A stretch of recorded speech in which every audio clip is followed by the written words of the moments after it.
Welcome to Matt's Book Corner. So this video, either it'll be the next video in line or it'll be posted before the other videos when I post those, because I still haven't gotten the data off my phone. So I'm recording this potentially as what game did I put in? Oh, Project Cars 2. I'm recording this potentially as a stopgap, but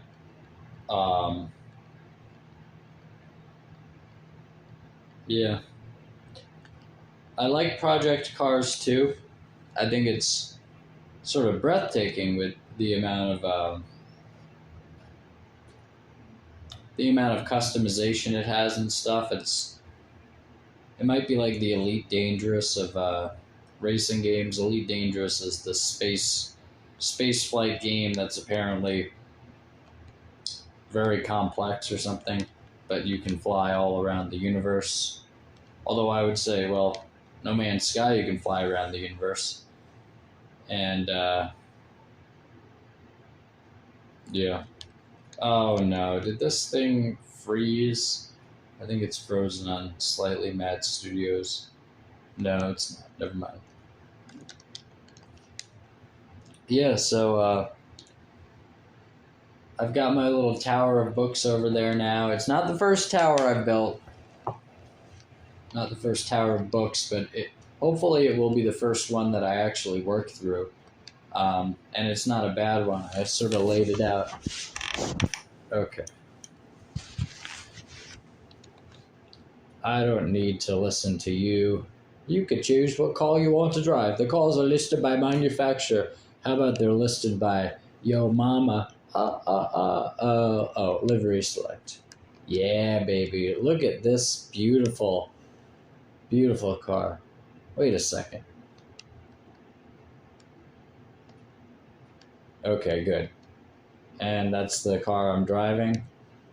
Now, this game is just like, I think it gives you the impression of what would happen if you just gave everyone all the options right away. It's like, it's really intimidating, and the game is very, oh my goodness. Number of laps, you could do 999.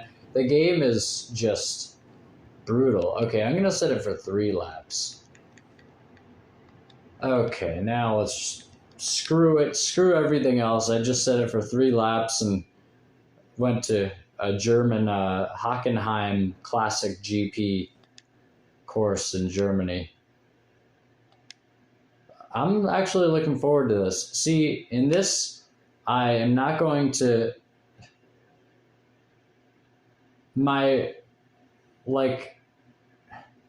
I think a good approach for it, or an approach that I might end up using, is not caring about where the other racers are. Like, essentially playing as if it's a time trial and there happen to be other racers on the track. So really I'm just practicing, but I'm practicing in sort of like a race.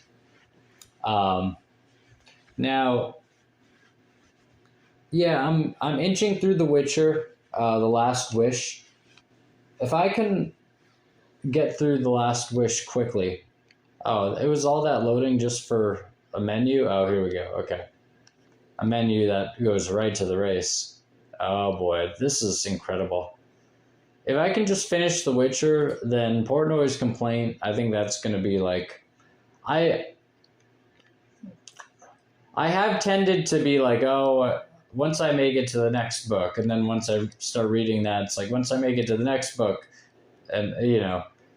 But with The Witcher also, for like at least one short period of reading, I was like, it was only like, I don't know if it was more than a page total, but I was really getting into it, and then I ended up, I think, being distracted by something. Oh, look at how fast I'm going. This course is wide open. Oh, man.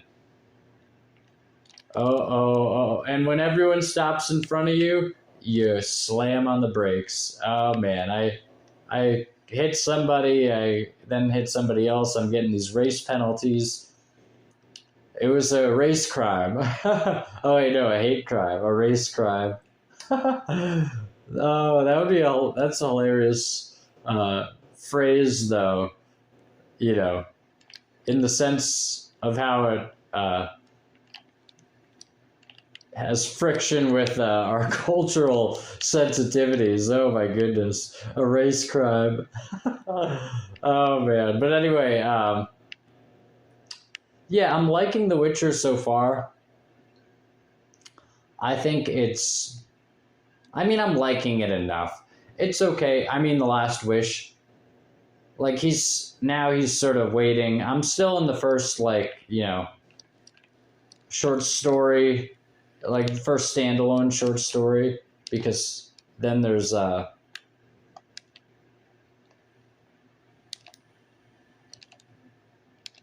don't even know how to back up. I do not know how to frickin' back up. I don't know how to frickin' back up in this game. I am against the wall and I just don't know how to back up. So my car just remains against the wall. I'm gonna press start and see if they have the controls list. Okay, controls. How do I frickin' reverse? Oh my goodness.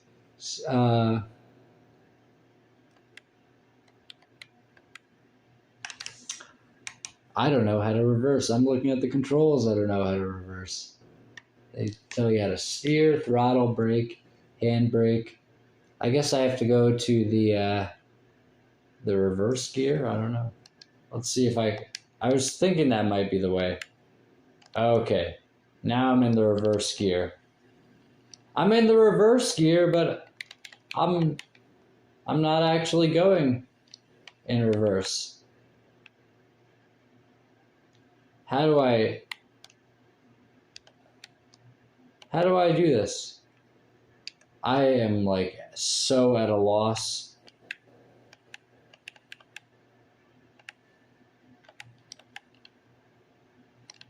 Why can't I reverse? Oh my goodness. I gotta say, I was going into this optimistically thinking, Project Cars 2 is like the real Dark Souls of video games. It's just really it's intimidating. And it probably has a lot of depth and a lot of stuff to discover. And it's going to be a lot of fun. And it's going to be great. And because you're already kind of getting proficient with Gran Turismo sport, although once I find my controllers for PS3, I'm going to love playing Gran Turismo 6 again. Such a good game. But, you're getting pretty proficient, Matt. And then I started this game and I ran into a wall. And all I had to do was reverse the car. And I don't know how to do it. I looked in the controls and I don't know how to do it. I changed the gear to reverse. And then I pressed the throttle. And then the gear just changed back to first gear by itself. It just kept doing that. It wouldn't let me reverse. Yeah, I don't know. This is tough. This game is difficult. This one's going to be a more poignant one. Welcome to Matt's Book Corner. So I'm not sure how I uploaded that GTA video that I have on the first Matt's Book Corner and also on the just as itself, but I spent like I don't know how long it was, but it might have been like 10 or 15 minutes just looking around on the PlayStation 4, like how do I share a captured game footage video to YouTube? And it's like, the thing is, like, I did it as recently, or the longest ago I would have done it would have been October 15th, sometime during that day. But I think it was more recently than that. But now it almost seems, it looks like the shared YouTube button isn't even there. Or like, I don't know. But I just downloaded a thing called Share Factory, so maybe I'll get it. But anyway, this is going to be a poignant episode. This episode is about I was watching Mike's book reviews, and he was talking about the Red Rising series, which he really likes.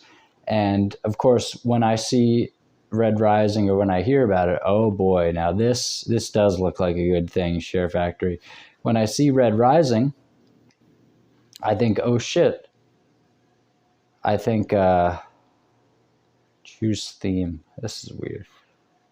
I think, oh my goodness. Oh, I do not know what this is. Oh, okay. Here we go. Good. I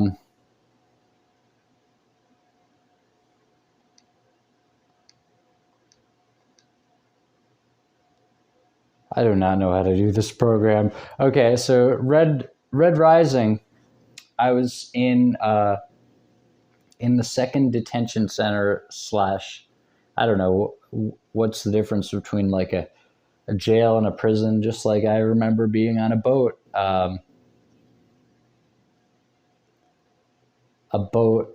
in Rhode Island. I worked on a boat for a while, and I called the boat a ship, and like someone else who worked on the boat like kind of made fun of me. They were like, "Oh, we're on the ship," and it's like, I don't know what the fucking what. This is not a ship; it's just a boat. But anyway, I think it is called like Plymouth Detention Center. I don't know if that's just a euphemism in itself, but probably is. Who's to say what is the euphemism? But there was a guard who he like brought me I think like the first 3 Red Rising books, or maybe just the first 2, but like he brought them together, and he was like, hey, a lot of people seem to like this. And I thought I imagine he might have meant a lot of the people like in the jail or something, but who knows, maybe he like sort of kept up with the buzz around books and stuff. And I think online Red Rising is a fairly popular series. I'm disconnected enough from the buzz around books, other than like looking at stuff on YouTube, and or at least, I mean, it's some books, I guess, like some of the Scott Adams books I was in on the buzz among his fans or something, but like if there's sort of a generalized tunnel of book buzz, then I'm not sure often enough what's going on in it. But maybe this guy was. But also, like, I have the book Patriot Games. I started reading it before the whole jail thing, and then, but in jail, in the place with the same guard, the guard said, he was like, hey, like, I mentioned like Patriot Games by Tom Clancy, having started reading that, and he's like, well, you got to finish it. Or maybe it was like, I think it might have been like Night Moves by Lee Child, having started that. But I think he might have said like, oh, you should get that one then, or like, and then I was putting back Night Moves, and I said I started it, and he's like, oh, you've got to finish it. Or maybe it was just about the Tom Clancy book. But like he was like a nice guy. Like he just, and there were some nice people there. There were some people who seemed like dicks, but interestingly enough, I mean, I guess that's about as far as I got into like interacting with any of them, or like seeing a lot of them operate. Like the ones, at least at the second place, the ones who seemed like dicks, it wasn't as if I saw them like be dicks.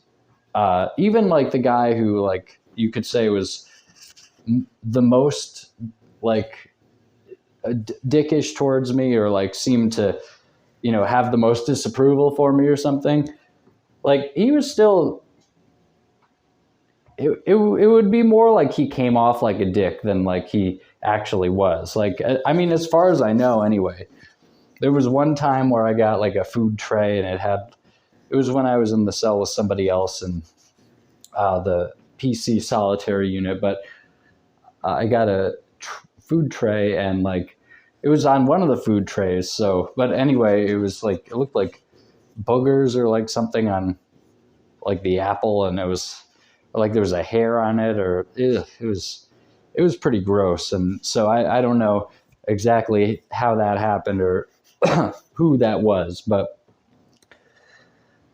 I don't have any special. In fact, I don't think that guy that I was talking about before, who was like kind of dickish to me, but even he wasn't that bad.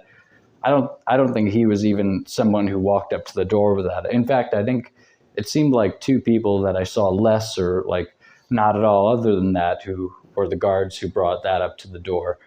And they, when they brought the food around, they'd have like one guard bringing it to the bottom level, one bringing it to the top level, or maybe a couple, like one going this way, one that way. It wasn't like a huge amount of people in that particular unit. It was like maybe 16 cells. And anyway, the book thing, I mean, getting back to the book angle, it was just, it was nice. And like, there was sort of like a reading community, like in, like, I guess in any jail or something, there's sort of like people reading books, talking about books, But in any case, I guess just with the Red Rising thing, it was sort of like, oh, this was kind of nice.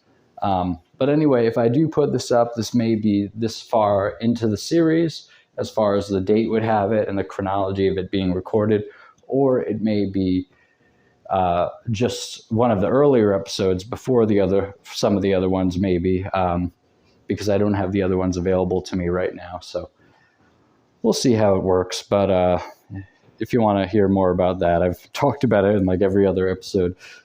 I need to get the other phone fixed, or I need to get the files off the other phone. I feel emboldened. Welcome to Matt's Book Corner. So this is... Ooh, geez.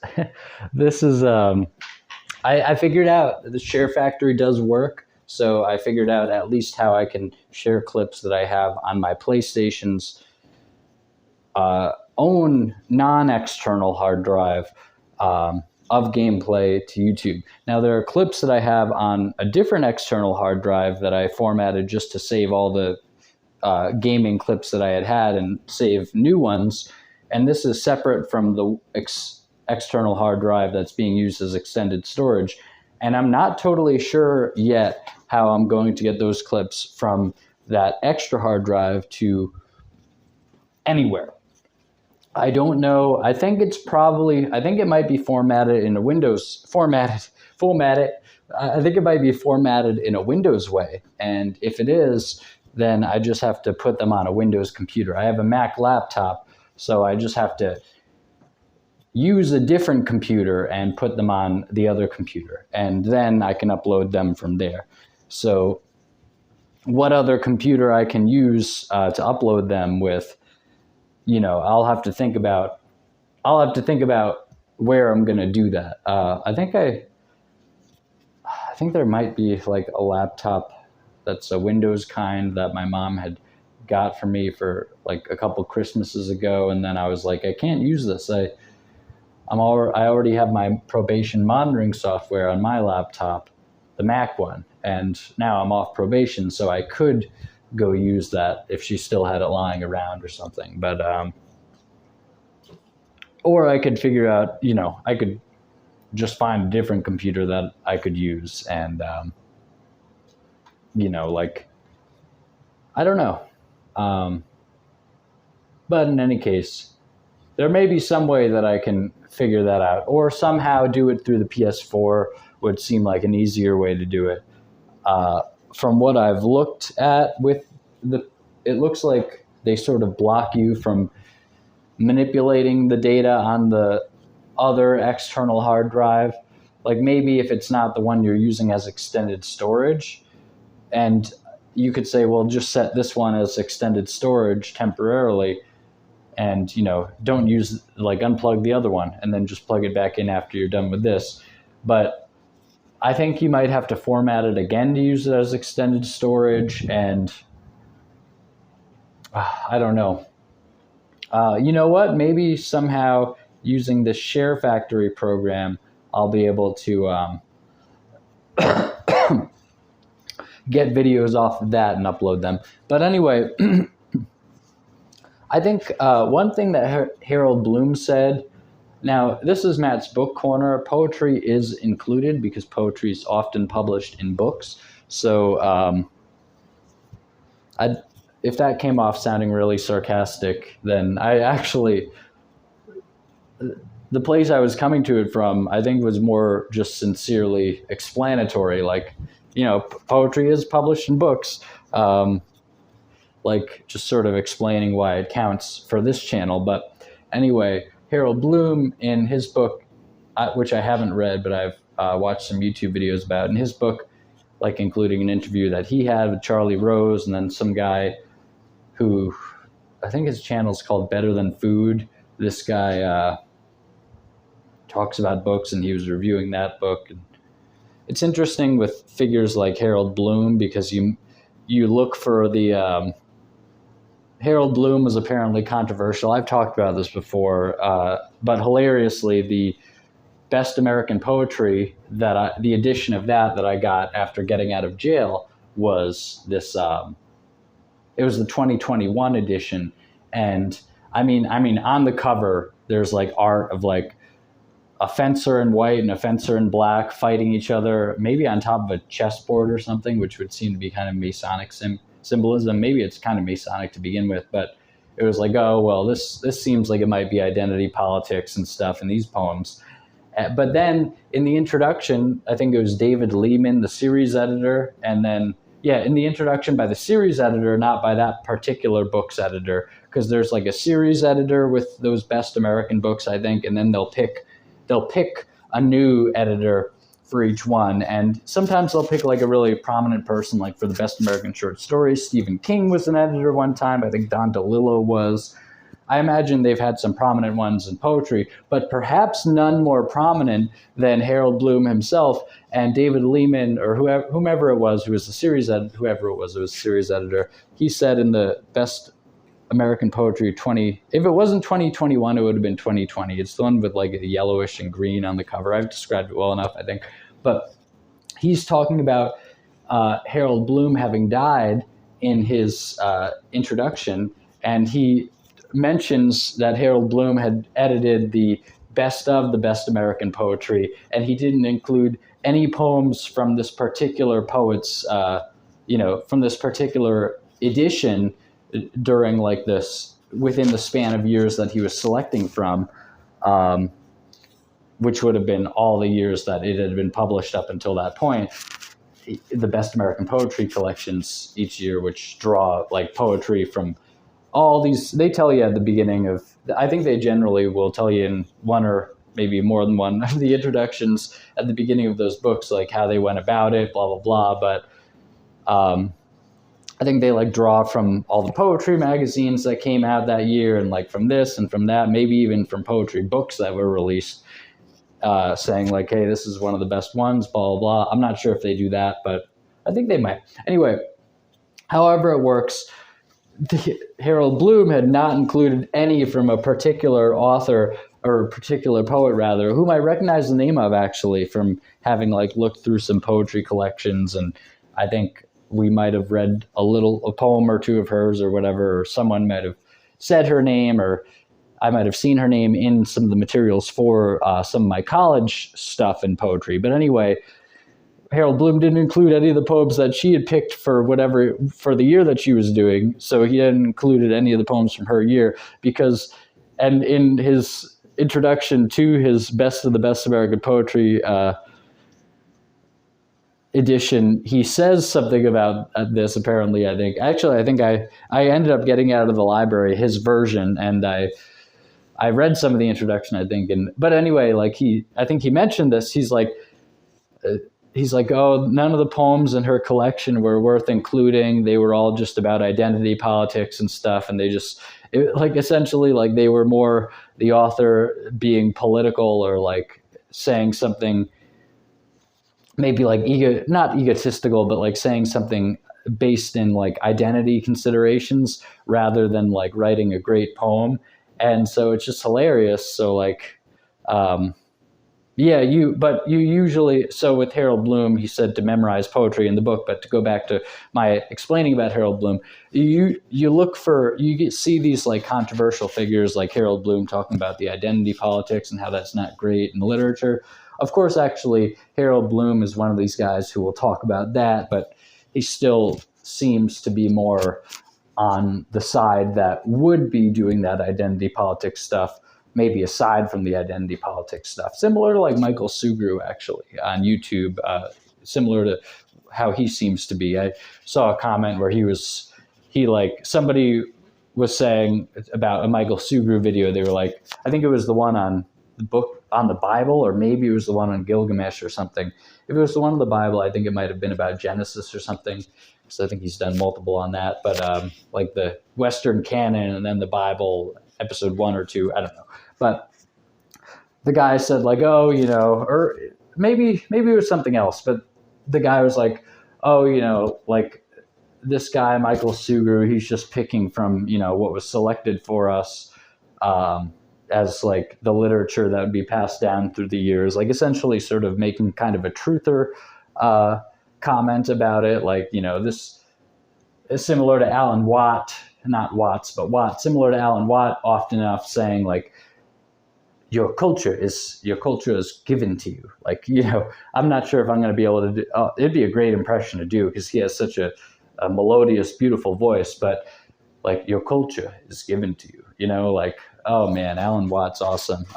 And I like Alan Watts enough as well, although I feel some skepticism towards Alan Watts, not the least of which that he's been so pushed and maybe not super mainstream media, but like you go on YouTube, at least for me, like you go on YouTube and you see Alan Watts recommendations and just, he seems to be fairly popular. And with that, it's similar to the person commenting on the Sugrue thing saying like, you're this guy, what did he say here that was really food for thought? And like, he's just looking at the literature that's been given to us, like by the controllers, so-called. I don't know. I don't think the person said like by the controllers, but I think that's what he was going for. And then Sugrue responded and he's like, oh, who's the controllers? He's like, oh, you're Bilderberg.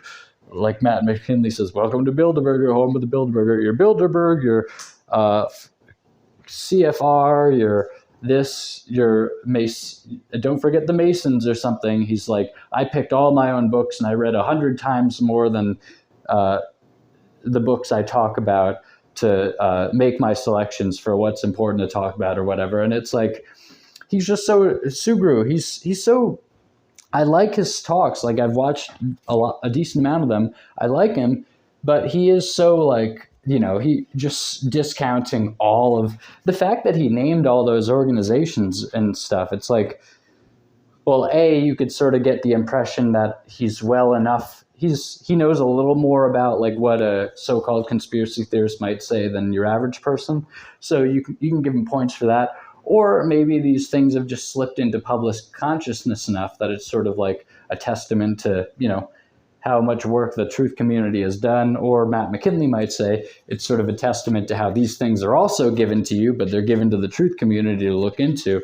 But in any case, it's just like, it's interesting. So it's interesting to look at like a Sugrue, and he's like sort of politically biased. And he said, like, I was in a somewhat recent live stream where he's sort of talking about the BS-ness of woke culture. He says to his another guy who's featured on videos from his channel, Dr. Darren something. And I like Darren well enough as well. I've seen maybe some of one of his talks or maybe more than one of his talks. I like him as well. He's pretty good, but like they're talking about how BS the woke stuff is and everything. And then, Sugrue mentions, he's like, hey, like I'm no conservative. I think Darren had started talking about it maybe, but then, Sugrue's like, oh, I've been a registered Democrat for 30 years or however long, but I can't, or ever since I started voting, but I just, this stuff is ridiculous. And so it's like, Harold Bloom was similar to that. To get back to the Harold Bloom thing, I think I took a false door back to the other point, but I think the false door was like looking at people's figures, political opinions, and then there's seeming like the political things that the figures have talked about in like the literary world, and then sort of extrapolating based on how they treat these figures, what they think, like what their politics are or something, in reference to the Better Than Food books guy. But anyway, the not to mention Man Carrying Thing. Apparently, someone asking him during the Mike's Book Reviews Talk About Nothing episode, like, when are you going to read the Klavan books? And it's like, oh shit, Andrew Klavan? That seems like a tip off to what Man Carrying Thing is interested in. But anyway, to go back to the Harold Bloom thing, oh boy, did I skip past finishing the connecting tissue there? What was I talking about? Harold Bloom, and I was talking about Sugru. And okay, yeah, so Sugru is similar. Harold Bloom is similar to a Sugru in that he'll like, or maybe a Darren talking to Sugru. I'm not sure how Libby Darren is or was. I imagine he might be similarly to Sugru based on, I think, maybe what he said, but based on him being friends with him, or I don't know, but or having worked with him closely enough, I guess, to still be talking with him and have his videos on his channel. And I guess he was sort of like maybe the secondary guy doing these kinds of presentations that Sugru was doing. It was like a similar setup for like the video recordings of them, and it seemed like the same stage or something. But anyway, Sugru was as Harold Bloom is, where it's just like, or is as Harold Bloom was, let's say, actually, in this world of who's alive and who's dead.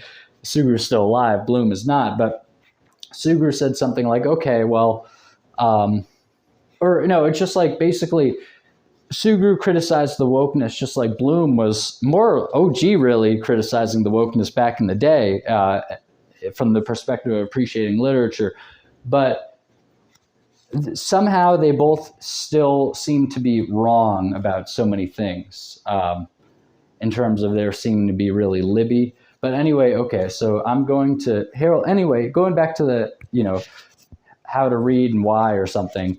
I think in that book, according to the Better Than Food guy, Harold Bloom recommended to memorize poems. And I had memorized after apple picking for a course in college. I think it might have been Introduction to Creative Writing Poetry. Maybe intermediate, but I think it might have been intro. Yeah, I think it was intro to creative writing poetry.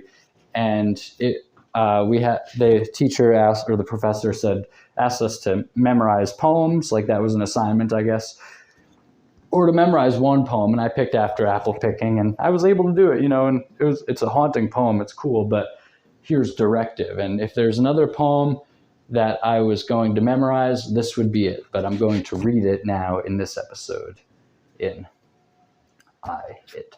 Okay, Directive by Robert Frost. Back out of all this now, too much for us. Back in a time made simple by the loss of detail, burned, dissolved, and broken off, like graveyard marble sculpture in the weather. There is a house that is no more a house, upon a farm that is no more a farm, and in a town that is no more a town. The road there, if you'll let a guide direct you, who only has at heart you're getting lost, may seem as if it should have been a quarry. Great monolithic knees the former town long since gave up pretense of keeping covered. And there's a story in a book about it. Besides the wear of iron wagon wheels, the ledges show lines ruled southeast-northwest, the chisel work of an enormous glacier that braced his feet against the Arctic pole. You must not mind a certain coolness from him, still said to haunt this side of Panther Mountain. Nor need you mind the serial ordeal of being watched from 40 cellar holes, as if by eye pairs out of 40 firkins.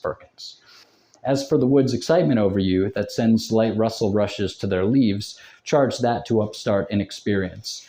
Where were they all not 20 years ago? They think too much of having shaded out a few old pecker-fretted apple trees. Make yourself up a cheering song of how someone's rode home from work this once was, who may be just ahead of you on foot, or creaking with a buggy load of grain. The height of the adventure is the height of country where two village cultures faded into each other. Both of them are lost, and if you're lost enough to find yourself by now, pull in your ladder road behind you and put up a sign closed to all but me, then make yourself at home. The only field now left's no bigger than a harness gall. First, there's the children's house of make-believe, some shattered dishes underneath a pine, the playthings in the playhouse of the children. Weep for what little things could make them glad. Then for the house that is no more a house, but only a belilaced cellar hole, now slowly closing like a dent in dough. This was no playhouse, but a house in earnest. Your destination and your destinies, a brook, that was the water of the house, cold as a spring as yet so near its source, too lofty and original to rage. We know the valley streams that when aroused will leave their tatters hung on barb and thorn. I have kept hidden in the instep arch of an old cedar at the waterside, a broken drinking goblet like the Grail, under a spell so the wrong ones can't find it, so can't get saved, as St. Mark says they mustn't. I stole the goblet from the children's playhouse. Here are your waters and your watering place. Drink and be whole again beyond confusion.